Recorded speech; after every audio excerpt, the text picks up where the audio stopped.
अमेरिकी ईरान जंग खत्म करने के समझौते पर आज तड़के दोनों पक्षों ने दस्तखत कर पूरी दुनिया को दे दी है सबसे बड़ी राहत।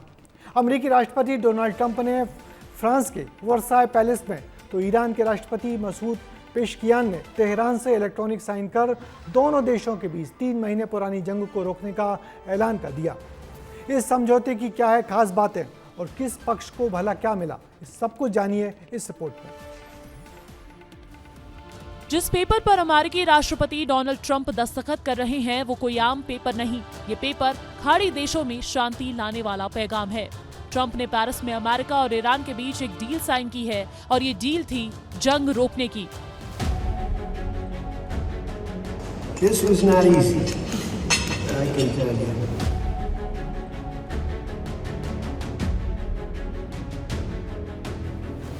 28 फरवरी से जंग शुरू हुई थी। हमले और तनाव के बाद आखिरकार 109 दिनों के बाद ट्रंप ने इस डील पर साइन किया, जिसके बाद ईरान के राष्ट्रपति मसूद पेज़ेश्कियान ने भी इलेक्ट्रॉनिकली साइन कर दोनों देश के बीच जंग रोकने की घोषणा कर दी है। दोनों देशों के बाद मध्यस्थ के तौर पर पाकिस्तान के प्रधानमंत्री शहबाज शरीफ ने भी अमेरिका ईरान डील एमओयू पर दस्तखत किए हैं।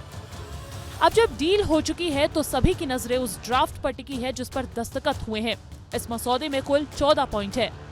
समझौते के तहत लेबनान समेत सभी मोर्चों पर युद्ध समाप्ति होगी और दोनों देश एक दूसरे के मामलों में हस्तक्षेप नहीं करेंगे। हॉर्मुज़ स्ट्रेट फिर से खोला जाएगा। यूएस की नौसैनिक नाकेबंदी खत्म होगी और ईरान 30 दिनों के अंदर व्यावसायिक जहाजों की आवाजाही सुनिश्चित करेगा।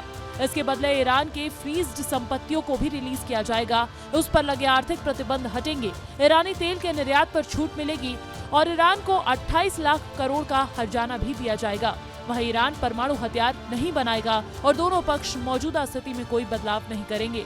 हालांकि तुरंत सभी मुद्दों पर बातचीत शुरू नहीं होगी, लेकिन 60 दिनों में अंतिम समझौते की कोशिश की जाएगी, जिससे आखिर में यूएनएससी की मंजूरी दी जाएगी।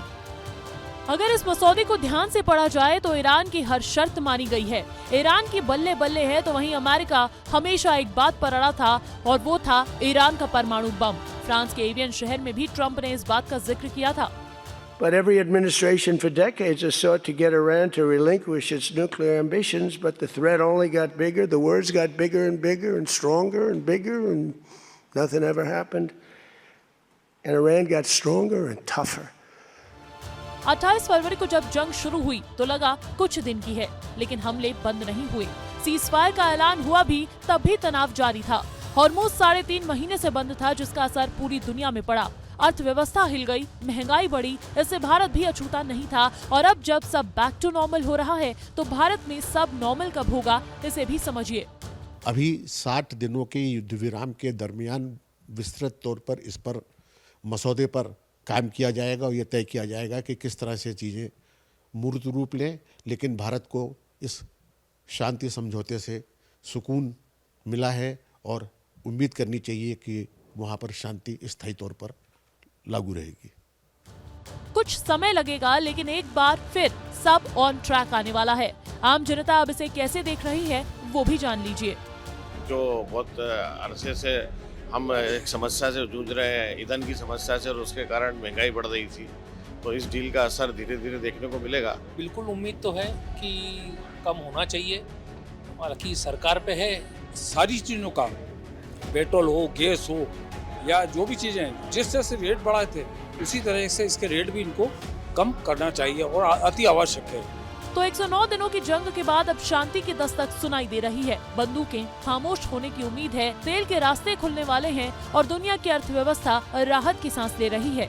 लेकिन असली परीक्षा अब शुरू होगी, क्योंकि इतिहास गवाह है कि समझौते पर दस्तखत करना आसान होता है, उसे निभाना मुश्किल। ब्यूरो रिपोर्ट, विस्तार न्यूज। तो दिलचस्प बात यह रही कि G7 समिट के दौरान ट्रंप कुछ घंटे पहले तक ईरान को अपने बयानों से धमका रहे थे। वो कह रहे थे कि अगर 60 दिनों में अंतिम समझौता नहीं हुआ तो अमेरिका फिर से ईरान के सिर पर बम बरसाएगा। मगर जानकारों का दावा है कि अमेरिका की इस खूब दादागिरी के बाद भी ईरान इस समझौते से बहुत फायदे में रहा। अब वो दुनिया भर में अपनी कीमत पर अपना तेल बेच पाएगा, साथ ही उसे युद्ध का हर्जाना भी मिलेगा और इस शांति समझौते से पूरे पश्चिम एशिया में शांति रहेगी, जिसका सेहरा ईरान की लीडरशिप के सर पर ही बंधेगा।